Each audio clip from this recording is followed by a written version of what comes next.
Brother, Viltrox hari ini launching global lens terbaru mereka, yaitu Viltrox AF 26mm f/28, dan yang gue pegang ini adalah FE untuk Sony. Dan ini menurut gue lensa yang cukup menarik karena ukurannya kecil, ringan, ringkas, full frame, dan udah autofocus. Punya focal length yang agak unik, yaitu 26mm, dan build quality-nya cakep. Dan dia juga punya magnetic landscape yang bikin experience-nya kerasa lebih premium. Nah, salah satu masalah gue saat ini, brother, kalau mau dibilang masalah ya, adalah banyak lensa yang bagus-bagus banget, tapi ukurannya besar dan juga berat. Nah, akhirnya yang terjadi adalah kameranya jadi jarang banget dibawa. Nah, brother, Viltrox 26mm f/28 ini menarik karena dia mencoba menjawab masalah itu. Lensa ini bukan lensa yang dibuat untuk kelihatan paling serius dan bisa dipakai di semua hal ya, paling besar atau paling ambisius secara spesifikasi, tapi justru karena dia kecil dan ringkas, lensa ini bisa bikin kamera full frame Sony kerasa lebih santai untuk dibawa sehari-hari, brother. Nah, pertanyaannya, ini lensa yang benar-benar bakal kepake terus atau cuma lensa kecil yang lucu ya dan keren gitu ketika dipasang di atas kamera kayak gini. Nah, brother, dari focal length-nya yang 26mm, tentu ini bukan lensa yang bisa dijadiin lensa utama lah gitu ya, brother, untuk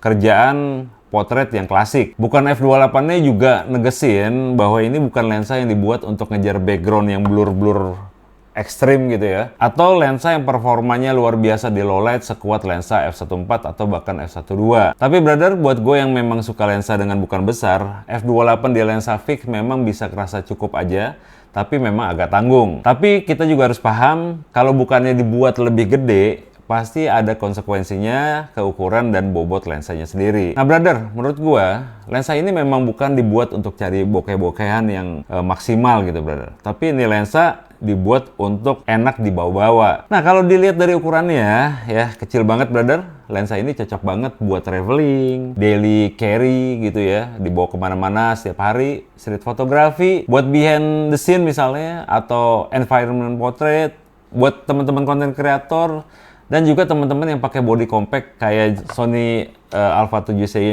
series gue ini, atau ZV series ya, yang memang enaknya make lensa yang ringkas dan ringan kayak gini. Nah, brother, kita bahas satu-satu. Nah, dan kita akan mulai dari focal length-nya. Nah, gimana lensa ini buat potret, brother? Buat potret fotografer kayak gue misalnya. Buat gue 26mm ini bukan focal length untuk bikin muka model lo kelihatan paling cantik dari jarak yang dekat ya, brother. Tapi ini focal length yang menurut gue sangat asik untuk dipakai buat taruh ceritanya lebih banyak di dalam frame-nya. Karena dengan focal length 26mm, dia bisa aja masukin lebih banyak elemen ke dalam frame-nya, brother. Nah, dengan 26mm, kita bisa masukin orangnya ya, klien kita, model kita, kemudian lokasinya, kemudian juga suasananya, cahayanya, dan konteks dalam satu frame untuk jadiin satu cerita yang satu kesatuan cerita gitu, brother. Jadi foto kita bukan cuma tentang subjeknya atau modelnya, tapi juga tentang tempatnya dan cerita di sekitarnya. Nah, terus gimana mengenai build dan handlingnya, brother? Nah, lensa ini ganteng banget ketika gue pasang di Sony Alpha 7C kayak gini. Kombinasinya full frame compact, tapi dengan lensa yang kecil, ringan, dan ringkas kayak gini. Jadi bener-bener kayak lensa ini dibuat untuk si Alpha 7C ini, brother. Jadi keren banget. Gue juga pasang lensa ini di Sony Alpha 93 gue waktu gue tes di sesi workshop chamber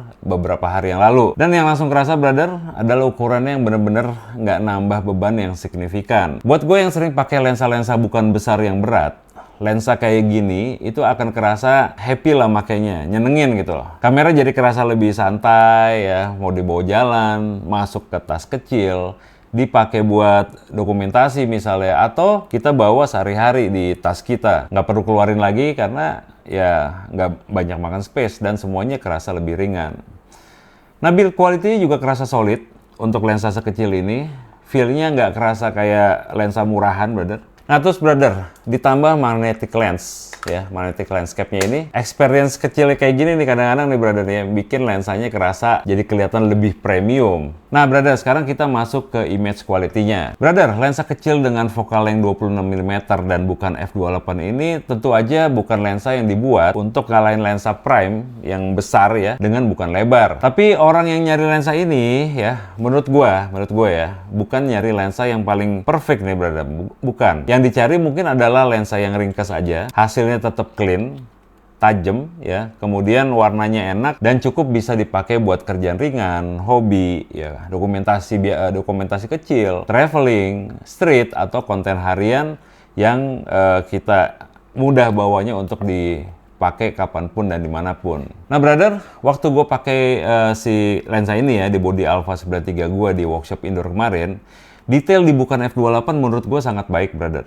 Bagian tengahnya tajam, detailnya juga keluar, dan hasilnya bukan cukup bagus lagi, bagus menurut gua. Nah, brother, kemudian quality di corner atau di ujung-ujungnya di f/28 juga masih aman banget untuk kebutuhan motret. Kemudian distortion di focal length ini menurut gua cukup terkendali, brother.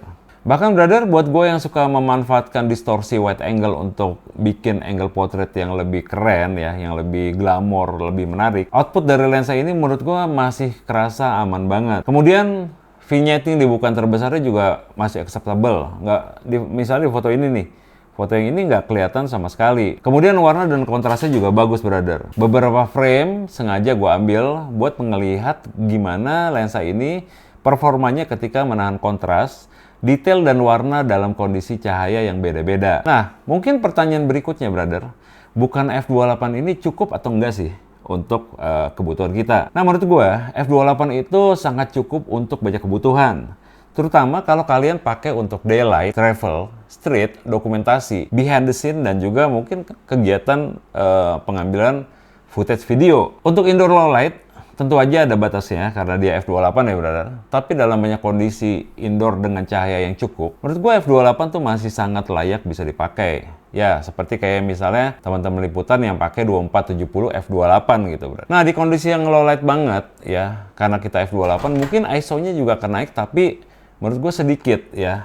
Tapi nggak selalu jadi masalah, brother. Apalagi dengan kamera kita nih, kamera Sony apalagi ya, itu ISO toleransinya udah cukup tinggi. Nah, kalau kalian tipe fotografer yang sangat ngejar bokeh yang gede-gede, background blur yang ekstrim, atau sering motret di kondisi cahaya yang minim atau low light, lensa ini mungkin bukan pilihan yang utama, brother. Nah, terus gimana mengenai autofocusnya, brother? Pengalaman gue di kondisi pemotretan kemarin yang indoor dan cahayanya cukup aja, autofokus lensa ini tuh nggak pernah ada masalah. Autofokusnya berjalan sangat baik seperti beberapa lensa Viltrox lain yang pernah gue coba. Nah, fokus dari jarak yang cukup jauh ke subjek juga menurut gue aman. Ya, seperti kalian lihat di foto ini misalnya. Lensa ini bisa ngedeteksi mata dengan sangat baik, dan untuk kebutuhan foto orang, dokumentasi atau sesi workshop seperti kemarin, performanya menurut gue udah sangat-sangat luar biasa, cepatnya, dan tentunya cukup buat kegiatan seperti kemarin.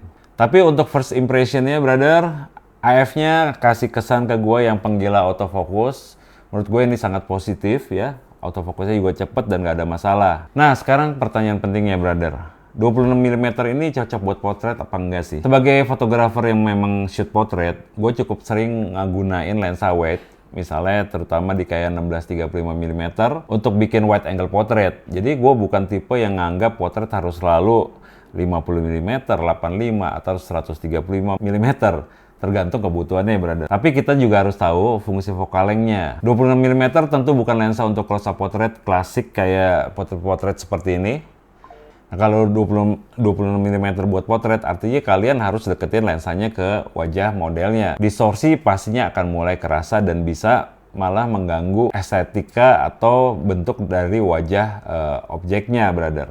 Tapi untuk environment portrait, 26 mm ini menurut gue justru kuat banget. Kalau kalian ingin foto orang dengan masukin lokasi, suasana, background, dan story di sekitarnya, focal length ini menurut gue sangat-sangat cukup menarik. Nah, jadi kesimpulannya, brother, menurut gue lensa ini cocok buat fotografer yang ingin ya, yang pengen setup simple dan compact kayak gini ya. Cocok untuk street pastinya. Kayaknya lensa ini memang dibuild untuk street photographer atau travel photographer. Kalian bakal happy banget dengan lensa dan kamera yang kecil gini. Atau Alpha 7C series owner atau ZV-1 owner kayak gue. Ngebawa lensa ini tiap hari untuk nangkep momen kapan aja, ringkas dan kecil, nggak nyusahin. Nah oke brother, itu kesan gue saat ini ketika megang lensa ini. Pertama, nanti gue akan bisa pakai lensa ini lebih banyak dan bikin lebih banyak konten untuk kalian yang pengen tahu lebih banyak mengenai lensa ini. Kalau ada yang mau tanyain, kalian bisa komen di bawah ini. Insya Allah gue akan jawab sebisa gue. Oke brother, enjoy dan salam jepret.